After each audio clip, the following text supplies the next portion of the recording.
हम स्टडी करने वाले हैं एनसीईआरटी क्लास 12 के chapter 6 general principle and process of isolation. इस चैप्टर को शुरू करने से पहले केमिस्ट्री के कंप्लीट कोर्स के लिए आप इस चैनल को सब्सक्राइब कर दीजिए और चलिए हम शुरू करते हैं हमारे इस चैप्टर को। अगर आप किसी तरह की पर्सनल हेल्प चाहते हैं तो आप हमारे इंस्टाग्राम के पेज को भी फॉलो कर सकते हैं। इस चैप्टर में हम क्या स्टडी करने वाले हैं उसको पहले समझिए। जितने भी एलिमेंट्स हम जानते हैं लाइक 114, 18 जितने भी एलिमेंट्स हम जानते हैं उनमें से कुछ एलिमेंट जैसे कार्बन, सल्फर, गोल्ड और नोबल गैसेस जो है ये सारे फ्री स्टेट में पाए जाते हैं।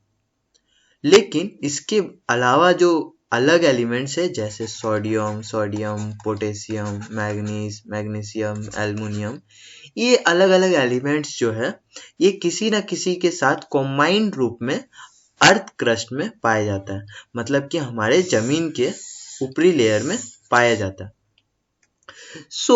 ये फ्री स्टेट में नहीं पाया जाता है, यानी कि अगर हम आपको कहेंगे कि आप 1 किलो सोडियम उठाइए और ला के दीजिए, आप ये नहीं कर सकते क्योंकि ये फ्रीली नहीं है, ये किसी ना किसी के साथ मिला हुआ होगा और प्रेजेंट होगा इस अर्थ क्रस्ट में। हम इसको कैसे निकालें और अपना यूज में लाए, इसी को हम स्टडी करेंगे, जिसको हम कह सकते हैं the process of extraction and isolation. Extraction मतलब उससे निकाल लेना और आइसोलेशन मतलब कि सेपरेट कर लेना। इसी को हम स्टडी करेंगे इस चैप्टर में। और ये दोनों काम करने के लिए बहुत सारे प्रिंसिपल को फॉलो करना पड़ता है। इन सब को हम स्टडी करने वाले हैं इस चैप्टर में। इसके लिए चलिए समझते हैं इन टर्म्स को। सपोज दैट हमें सोडियम को निकालना है, तो एक सोडियम क्योंकि अकेले मिलने वाला नहीं है, तो ये जिन सबके साथ मिला हुआ मिलेगा, हम ढूंढेंगे कि ये सोडियम आखिरकार कहाँ पे है। हम कंसीडर करेंगे जिस भी प्लेस पे है और जिसके साथ भी है उन सब को एज अ मिनरल। तो हम सिंपली कह सकते हैं मिनरल्स वो केमिकल सब्सटेंस है जिसको हम अर्थ के क्रस्ट से निकालते हैं। अब ये सोडियम सपोज दैट इस पत्थर में प्रेजेंट है। अगर ऐसा है तो इस पत्थर को हम कहेंगे और क्या करता है, उस मिनरल को कैरी करता है। और मिनरल हम किसको कंसीडर कर रहे हैं, जिस मेटल को हम निकालना चाह रहे हैं। इसको हम डिफाइन कर सकते हैं इस तरह से, और इसको हम निकालते हैं माइनिंग के प्रोसेस। माइनिंग के बारे में हम आगे स्टडी करने वाले हैं। इसमें क्या होता है, हम अर्थ क्रस्ट में एक होल करते हैं और उन पत्थर्स को, उन चट्टान को तोड़ तोड़ कर बाहर निकाल लेते हैं। अब समझिए कि आप इससे सोडियम निकालना चाह रहे हैं, तो ये प्योर सोडियम तो है नहीं, यानी कि कुछ ऐसे सब्सटेंस भी मिले हुए हैं इसमें जो हमें नहीं चाहिए। फॉर एग्जाम्पल छोटे छोटे रॉक्स या फिर पत्थर, कंकर। तो ये जो अनडिजायर्ड मटेरियल्स है उनको हम कहेंगे गॉन्ज। अब हमें इससे सोडियम जो निकालना है, ये सोडियम या फिर किसी और मिनरल को निकालने का 3 प्रोसेस में हम बांट चुके हैं, यानी कि स्टेप बाय स्टेप। पहला स्टेप है concentration of the ore, second step है isolation of the metal from its concentrated ore, और तीसरा है प्यूरिफिकेशन। इन तीनों स्टेप्स को हम अभी स्टडी करने वाले हैं। और ये जो हम स्टडी करते हैं इन तीनों को, इस स्टडी को हम लोग कहते हैं मेटलर्जी, यानी कि हम जो प्रोसेस माइनिंग से उनको निकाल के हम प्यूरिफाई करके अपना यूज में ला रहे हैं। इस होल प्रोसेस को हम मेटलर्जी कहते हैं। आप चाहे तो अपने लिए इसको नोट डाउन कर सकते हैं। ये हमारे पास एक लिस्ट है मेटल और उसके और का। ये लिस्ट आपको बुक में भी मिल जाएगा। अब समझिए कि ये है क्या। जिन पत्थर में हमें वो मेटल मिल रहा था, उन पत्थर को जैसे हम और कह रहे हैं तो उनका कुछ नाम होता है। जैसे कि सोडियम अगर एक और में मिलता है, ये चाइल्ड सॉल्टपीटर नाम का एक और होता है जिसका केमिकल फॉर्मूला है NaNO3 और इस फॉर्मूला से हम सोडियम को एक्सट्रैक्ट करते हैं। सो आपको समझना क्या है कि ये और जो है इसका फॉर्मूला ये है और ये कैरी क्या करता है सोडियम, इससे हम निकालेंगे सोडियम। सो ऐसे ही अल्युमिनियम के और को हम बॉक्साइट कहते हैं, कॉरेंड्रम कहते हैं, फेल्सस्पेयर कहते हैं, क्राइलोलाइट कहते हैं और पोटेशियम के और को नाइट्रा और कार्नेलाइट कहते हैं। ऐसे ही अलग अलग मटेरियल, अलग अलग मेटल्स के अलग अलग और होंगे और इस लिस्ट को आप जरूर नोट डाउन कीजिए, और भी है उसको भी नोट डाउन कीजिए। और इसमें से कुछ इंपॉर्टेंट रहते हैं जिसको याद रखना काफी जरूरी है, जैसे अल्युमिनियम का बॉक्साइट। सो ये और कभी कभी पूछे जाते हैं एग्जाम्स में। सो हम चलते हैं अपना पहला स्टेप की तरफ। पहला स्टेप क्या था?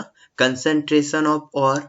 सो कंसंट्रेशन ऑफ और का मतलब हो रहा है कि हमारा जो अनवांटेड मटेरियल है, यानी जो मिला हुआ बालू, धूल, मिट्टी, ये सब है जिसको जरूरत नहीं है, जिसको हम तब से गौंज बोले जा रहे हैं, इसको हटाना और से अलग कर देना ही हमारा कहलाता है कंसंट्रेशन, और ये हमारा पहला स्टेप है। तो किस किस तरीके से हम ये काम कर सकते हैं? पहला तरीका होता है हाइड्रोलिक वॉशिंग।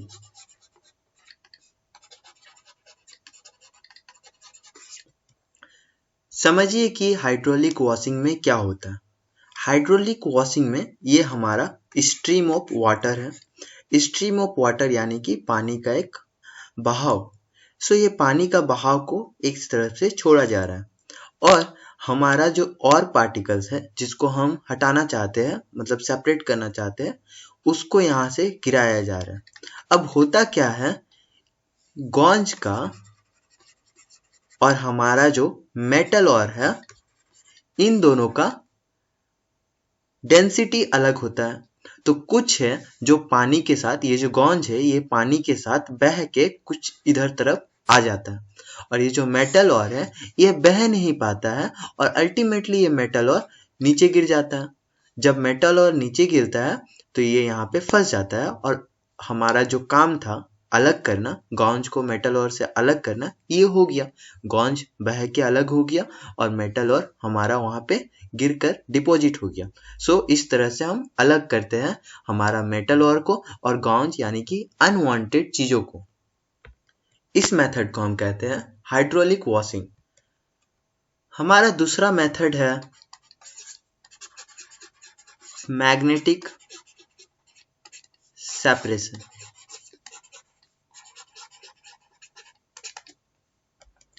समझिए कि इस मेथड में क्या होता है। ये हमारा एक अरेंजमेंट है।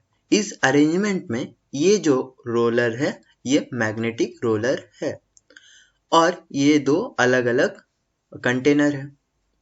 हम क्या करते हैं, और को यहाँ पे गिरा देते हैं, यानी कि यहाँ पे रख दिए, और फिर इस रोलर को मोटर के यूज कर से, यानी कि इसको मोटर से कनेक्ट कर देना है, इलेक्ट्रिक मोटर से, और इसको घुमाना है। जब हम इसको घुमाएंगे तो इस बेल्ट के साथ ये भी घूमेगा, सिंपल मैकेनिकल।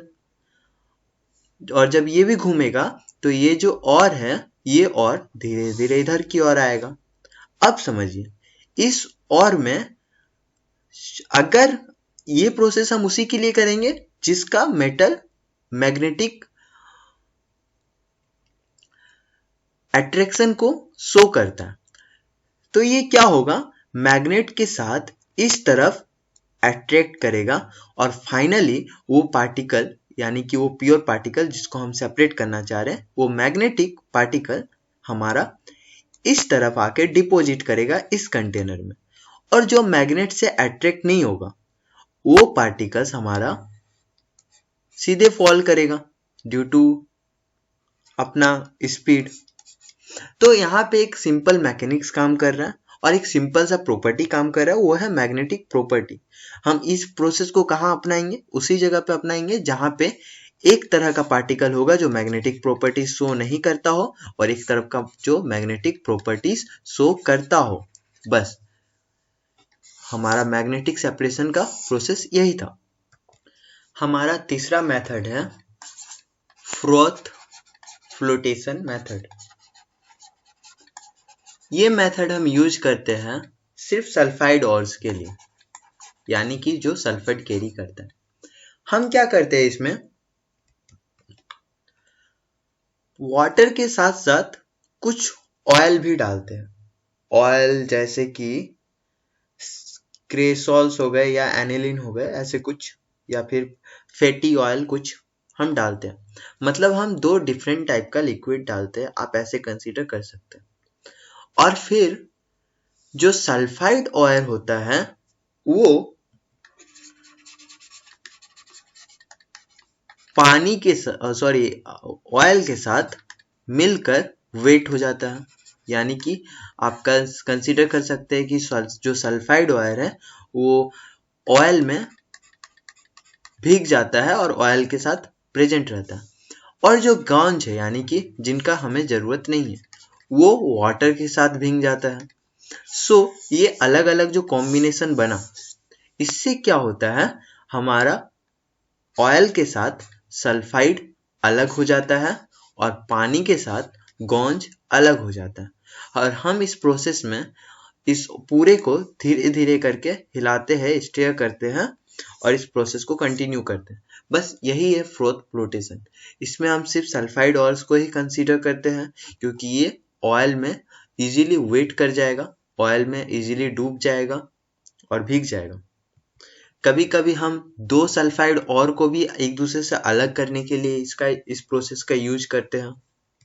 ओवरऑल ये इस फ्रोथ फ्लोटेशन मेथड में जो प्रॉपर्टी हम यूज करते हैं, वो प्रॉपर्टी हम यूज करते हैं कि वो ऑयल और वाटर के साथ या फिर किसी और लिक्विड के साथ किस तरह का प्रॉपर्टी शो कर रहे हैं। अगर दोनों अलग अलग लिक्विड के साथ डिजोल्व करता है या भीग जाता है, तो हम इस प्रोसेस का यूज कर सकते हैं। इसके बाद हमारा चौथा प्रोसेस है लीचिंग। ये लीचिंग का प्रोसेस हम जनरली अल्युमिनियम के साथ यूज करते हैं, जो कि बॉक्साइट ऑयर में पाया जाता है। इसमें हम कुछ रिएक्शन कैरी आउट करते हैं, यानी कि जैसे हम बॉक्साइट को पाउडर के फॉर्म में लेते हैं, सॉलिड पाउडर के फॉर्म में लेते हैं और उसको NaOH एक्वियस सॉल्यूशन में डाल के रिएक्ट करते हैं, जहां वाटर भी प्रेजेंट होता है। और ये रिएक्शन हमारा बना कर देता है 2NaAlOH4 इन एक्वियस फॉर्म। और फिर इस प्रोडक्ट को हम रिएक्ट करते हैं